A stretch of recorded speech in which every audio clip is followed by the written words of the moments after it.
ปลาแม่น้ำโขงตึกกระดุ้งโอ้โหไหมมันหมานแท้วะนี่ไหมนี่ปลาเสื่อมน้อยอันนี้ปลาอย่างนี้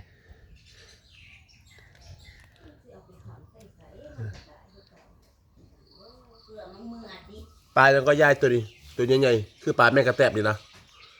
ปลาอย่างอันนี้นี่ลืมซื้อละ ผาง ปลาบักผางมันบ่ยืนป่านี่ฮะแซ่บ ตายไว้ แซ่บบ่ปลานี่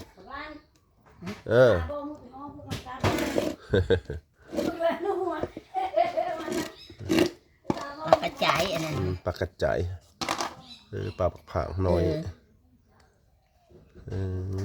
นี่อันนี้ปลาอย่าง เต็บอันนั้นใหญ่เนาะอ้วนเนาะคือคล้ายๆปลาซิวอ้าวเนาะแต่ใหญ่เนาะโอ้ดีเฮ็ดกับข้าวแซ่บแท้ๆปลาน้ำของ